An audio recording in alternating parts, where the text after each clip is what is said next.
பிரியமானவர்களே, எப்படி இருக்கீங்க? நல்லா இருக்கீங்களா? சந்தோஷமா இருக்கிறீங்களா? இந்த காலை பொழுது மகிழ்ச்சியா இருக்குதா?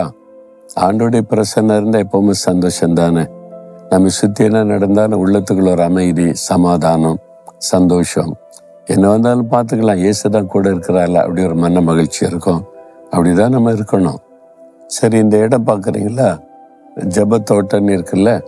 நான் சொன்னல, ஒரு கார்டன் ஆண்டவர் தந்திருக்கிறாரு. முதல் பகுதி garden of walking with God, தேவனோடு நடக்கிற ஒரு தோட்டம். ரெண்டாவது பகுதி கெத்செமனே தோட்டம். இயேசு கெத்செமனே தோட்டத்தில் போய் வாக்கு கடங்காத பெருமூச்சுகளோடு ஜெபித்தார்ல. அவர் ரொம்ப அங்கதான் கண்ணீரோட பெருமூச்சோட சாஸ்திரமாய் விழுந்தெல்லாம் ஜெபித்தார். கெத்செமனே தோட்டம் ஒரு ஜெப தோட்டம். அதே மாதிரி இந்த பகுதியில் முழுவதும் ஜெப தோட்டமாக அதை உருவாக்கி இருக்கிறோம். அது உள்ள போனீங்கன்னா எல்லா தமிழ்நாட்டில் இருக்கிற எல்லா மாவட்டத்துக்கு விவரங்கள், ஜெப குறிப்புகள் இருக்கும். இந்தியாவை குறித்த எல்லா மாநிலங்கள் அதனுடைய விவரம், ஜெப குறிப்பெல்லாம் இருக்கும். ஒவ்வொன்றாய் பார்த்து ஜெபிக்க முடியும்.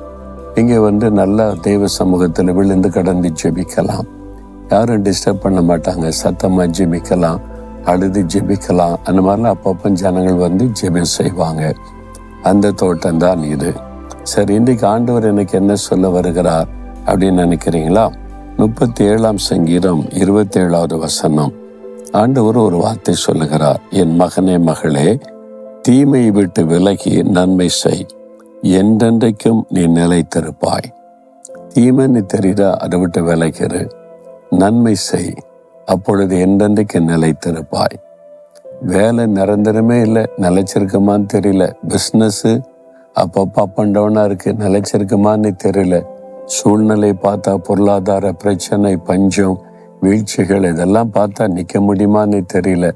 அப்படின்னு நிறைய பேருக்கு வேலை நிரந்தரமாக இருக்குமா, நிலைச்சிருப்பனான் அப்படின்ற பயம்.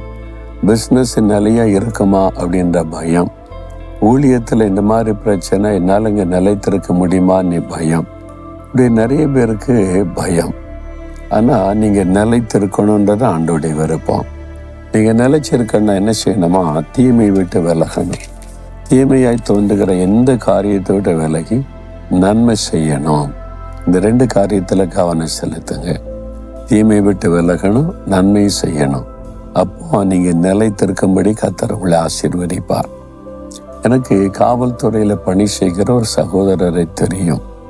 அவர் ஒரு காவல் இருந்தாக்கி இந்த காவல் நிலையத்தில் பல பேர் இருப்பாங்கல்ல. இவர் ரட்சிக்கப்பட்ட ஆண்டவருக்கு ஒப்பு கொடுத்துட்டார். அது லஞ்சமே வாங்குவதில்லை. எதுவுமே பண்டிகை நாட்கள் விசேஷன்னு கொடுத்தா கூட எதையுமே வாங்க மாட்டார். நான் அது எனக்கு போதும், சம்பளம் ஆண்டவர் தர்றாரு, வேலை செய்கிற கூலி அது போதும், நான் இந்த தீமையான காரியம், லஞ்சம் வாங்குற தீமை வாங்க மாட்டேன்னு. அதனால் அந்த போலீஸ் ஸ்டேஷனில் அவருக்கு என்ன பேருன்னா சாமியார்னு பேர் அவருக்கு. சாமியார் அப்படி தான் கூடுவாங்க. மேல் அதிகாரி அவர் ரொம்ப தாராளமாக சந்தோஷமாக வாங்கி வாழ்ந்து கொண்டு இருக்கிறவர். அதனால் இவர் வாங்க மாட்டார்ல. அதனால் முதல்ல கொஞ்சம் மனசாட்சி உறுத்துச்சு. எல்லாரும் ஷேர் பண்ணுற இந்த ஆள் மட்டும் வாங்க மாட்டேங்கிறாருன்னு கொஞ்சம் அவர் மேலே கஷ்டம், ஒரு வருத்தம் இருந்தது. அதனால் சாமியாரான்னு தான் கூடுவாங்க. அவரை பரிகாசம் பண்ணுவாங்க. கொஞ்சம் எல்லாரும் சேர்ந்து அவர் கிண்டல் பண்ணுவாங்க. அவர் எதையும் கண்டுக்க மாட்டார். நான் ஆண்டவருக்கு உண்மையாக இருக்கிறேன், நான் உண்மையாக நடக்கணும், அதை தீமையான காரியத்தை செய்ய மாட்டேன், நான் மாதிரி உறுதியாக இருந்தார். என்ன ஆச்சுன்னாக்கி அவருடைய மேல் அதிகாரிகள் வந்தால் இவரை பற்றி அறிந்து முக்கியமான காரியம்னா இவரை தான் கூப்பிட்டு இவர்கிட்ட தான் கொடுத்து அனுப்புவாங்க, இவரை தான் செய்ய சொல்லுவாங்க.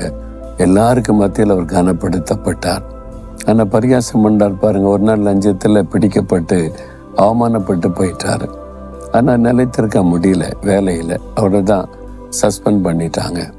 ஆனால் இவர் நேர்மையாக இருந்ததுனால நிலைத்திருக்கிறார், மன ரம்மியமாக சந்தோஷமாக இருக்கிறார்.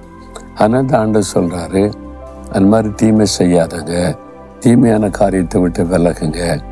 உங்களுடைய வாழ்க்கை நீங்கள் பிஸ்னஸ் பண்ணாலும் தீமையான காரியத்தை செய்து லாபம் சம்பாதிக்க நினைக்காதங்க. நீங்கள் என்ன செய்தாலும் சரி, ஆண்டவருக்கு பிரியமில்லாத தீமையான காரியத்துக்கு இடம் கொடுக்கக்கூடாது. நேர்மையாக நடக்கணும், உண்மையாக இருக்கணும். அப்போ நன்மை செய்யணும் மற்றவங்களுக்கு. அரசாங்க அதிகாரியாக இருந்தால் மக்களுக்கு நன்மை செய்கிறது தான் உங்களுடைய பணி. அப்போ மக்களுக்கு நன்மை செய்யணும். உங்களை நம்பி அந்த பொறுப்பை ஆண்டவர் தந்திருக்கிறார். அதனால் அரசாங்க பணி ஆண்டவருடைய பணின்னு சொல்லுவாங்க. உண்மைதான், அது மக்கள் பணி. அதை உண்மையாக செஞ்சு மக்களுக்கு நன்மை செய்யுங்க. நீங்கள் நிலைச்சிருப்பீங்க, ஆசீர்வதிக்கப்படுவீங்க. அப்போ ஆண்டவர்கிட்ட சொல்லுங்க, எதை செய்தாலும் நான் நேர்மையாக உண்மையாக செய்வேன், ஏமாற்ற மாட்டேன். என்னுடைய அதிகாரத்தையோ என்னுடைய பிஸ்னஸ் காரியத்திலையோ தவறான காரியத்துக்கு இடம் கொடுக்க மாட்டேன் அப்படின்னு ஒப்பு கொடுங்க. உங்களை நிலைத்திருக்க பண்ணுவார். ஆண்டவரே, நீர் எங்களை கவனித்து கொண்டிருக்கிறீர். நான் உண்மையாக இருக்க, உத்தமமாய் நடக்க, ஆண்டவரே தீமை விட்டு விலக எனக்கு உதவி செய்யுங்க. தீமையான காரியத்துக்கெல்லாம் நான் கை வைக்கவே கூடாது, காத்து கொள்ளுங்க. நான் மக்களுக்கு நன்மை செய்யும்படி என்னை ஆசீர்வதிங்க.